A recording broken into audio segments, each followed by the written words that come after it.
Things went smoothly in the next couple of days. On one Saturday evening, the manager came to see the engines at the sheds. Good evening, engines. Now, I'm here to tell you all there's going to be some changes to your timetable. There will be a special tomorrow. What kind of special, sir? Ron asked. It's a wedding train. The ceremony will be held at an area not far from the first station. So who's going to pull it, sir? Asked Roger. Well, the mayor honor already chose an engine. Troy, you're going to pull it. Am I going to be the something blue, sir? Indeed It you will be are, an Troy. honor, sir. That's good, Troy. Rest up early. Be ready by early tomorrow morning. And then he turned to the other engines and explained about the changes to the timetable. Once he had left, Troy looked at Richard. So this means you're going to pull the first passenger train of the day, which I was supposed to pull it. Well, yes. Oh, I had to pull those dining coaches. I had trouble with them last time I pulled them. I hope you actually learned from what happened last time, said Joyce. Yeah, we don't want more passengers complaining about that spilled soup. Ha ha, very funny, said Richard. Early the next day, Hamish, Jones, and Lewis helped to deliver the workmen to the forest and bring down the supplies of tables and chairs. Once they are done, Richard was cleared to pull his passenger train. Back at the sheds, Troy was just about to leave when Jones pulled up beside him. Troy, there's something I need to tell you. What is it, Jones? Well, you see, the food delivery was supposed to be coming on the second train, right? Yes. Well, actually, no one mentioned it. Are you sure about it? Yes, I checked with the others. They never even mentioned, not even the crew.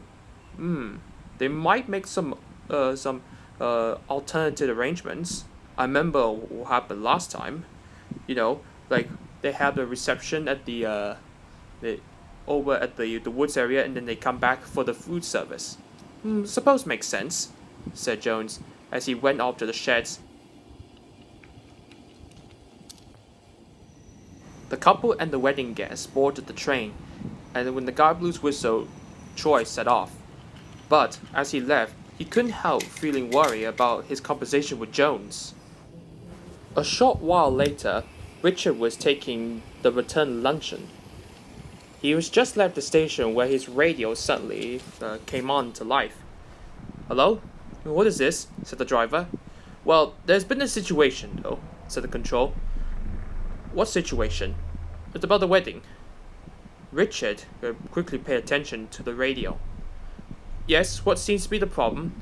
Well, there's been a mix-up with the food delivering service, and the wedding guests we desperately needed their food prepared within 3 hours. It's going to be a pickle. Yeah, the food delivery service should be coming down in time, but they need to be prepared a new batch. Hold on, said Richard. Maybe I have an idea. What do you mean? Said his driver. These dining coaches have a small fridge, an oven, and a microwave, and a stove. Maybe they could be useful. Oh, I think I know what you're getting, said the driver, and he told his plan to control. What a splendid idea. Okay, once you reach the first station, you'll wait there are 2 people with a crate under the name of Hat. Copy that. In the forest, Troy's driver got out of the cab and spoke to the mayor of honor. The food's on the way, Mom. Thank you, Emily replied. She turned to Troy. I understand Richard is taking over your passenger run. That's right. When you thinking that he should be here?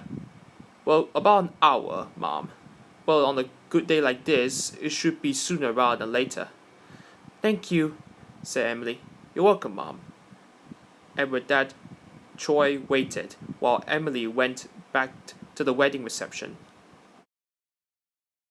Richard arrived at Abbey Station.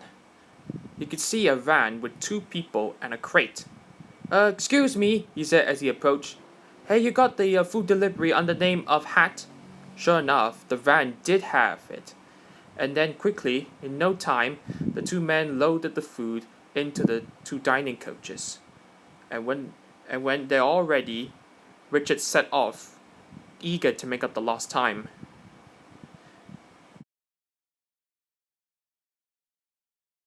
When Emily left the reception, she arrived just in time as Richard pulled in.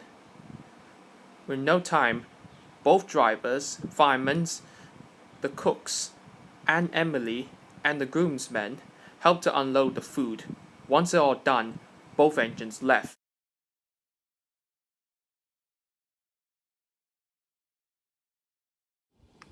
It was evening when both engines returned. Some of the engines were there. "So, Troy, how was the wedding going?" asked Fleur. "Well, there's been a minor hiccup there." Troy explained about the catering mix-up, and Richard explained that how he managed to sort it out. "Oh, so they are useful after all." "Well, I guess so," said Richard. The engines laughed and went to sleep. The next day, all the engines received a surprising visitor. "Engines, I would like you to meet Emily Helen Hatt, daughter to the Fat Controller." The engines couldn't believe it. "Yes, and I'd like to thank you, Troy and Richard, for being involved in the wedding. It's an honor, Mom. And also, the couple are on their honeymoon right now, and they'd like to send their thanks." And with that, Emily left along with the Fat Controller and the manager. Richard thought about what Fleur had said last night. The dining coaches were useful after all.